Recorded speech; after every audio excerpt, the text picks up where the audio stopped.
नमस्कार दोस्तों, मैं आप लोगों को यहाँ पर बता रहा हूँ वर्ब चैप्टर में ट्रांजिटिव और इनट्रांजिटिव वर्ब के बारे में। मुख्य क्रिया के दो भेद होते हैं। एक होता है ट्रांजिटिव वर्ब, एक होता है इनट्रांजिटिव वर्ब। ट्रांजिटिव वर्ब कहने का मतलब सकर्मक क्रिया और इनट्रांजिटिव कहने का मतलब अकर्मक क्रिया।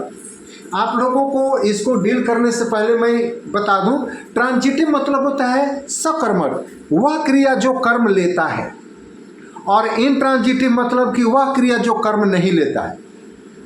तो यही इसका मुख्य बात है। वैसे हमने इसके बारे में जो लिखा है, ट्रांजिटिव वर्ब सकर्मक क्रिया, the verb that requires an object is called transitive verb. वह क्रिया जो कर्म लेता है उसे ट्रांजिटिव वर्ब कहते हैं। जैसे ही राइट्स एन एप्लीकेशन, तो देखिए राइट जो शब्द है यह वर्ब है और ये एन एप्लीकेशन है, यह ऑब्जेक्ट है, यह ऑब्जेक्ट है।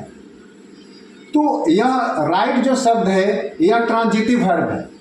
दूसरा है they play ludo, they play माने खेलना और इसके बाद है लूडो जो कर्म है।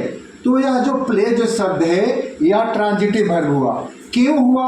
क्योंकि यह कर्म ले रहा है।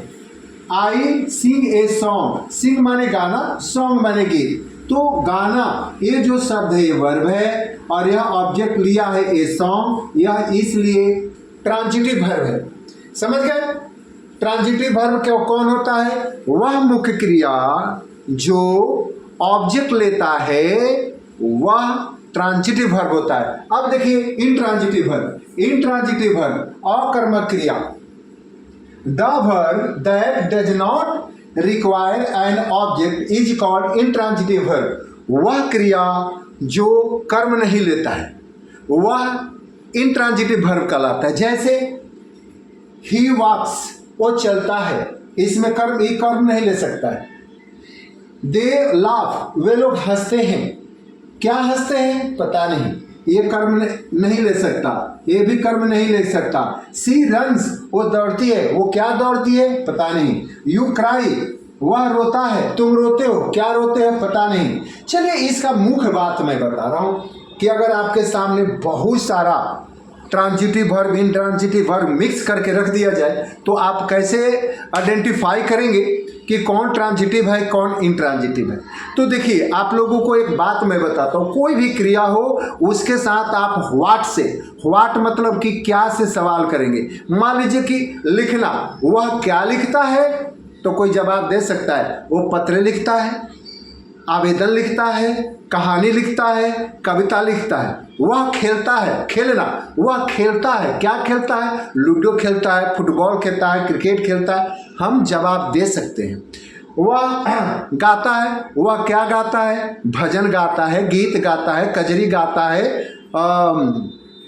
तरह तरह के गीतों के नाम हम ले सकते हैं, वो गाता है। लेकिन अगर आपसे कोई कहे कि वह चलता है, वह क्या चलता है? यू हैव नो आंसर, आपके पास कोई जवाब नहीं है। और वह चलता है, वह क्या चलता है? इसका कोई जवाब नहीं। वह हंसता है, वह क्या हंसता है? कोई रिप्लाई नहीं। तो मुख्य रूप से आप ये जानिए कि आप किसी क्रिया के साथ अगर क्या से, व्हाट से सवाल करेंगे, अगर आपको जवाब मिल जाएगा तो आप यूं समझना कि वह ट्रांजिटिव वर्ब है, और जिसमें व्हाट का जवाब नहीं मिलेगा वह इनट्रांजिटिव वर्ब होगा। तो आप लोग इसको, उम्मीद है कि आप लोग समझ गए होंगे। और इसके बाद आपको के सामने कोई भी क्रिया आए, आप व्हाट से सवाल करने का अगर जवाब मिलता है दैट इज ट्रांजिटिव, एंड अगर you do not get any answer, अगर आपको कोई जवाब नहीं मिलता है, you consider that is intransitive verb. Okay, धन्यवाद।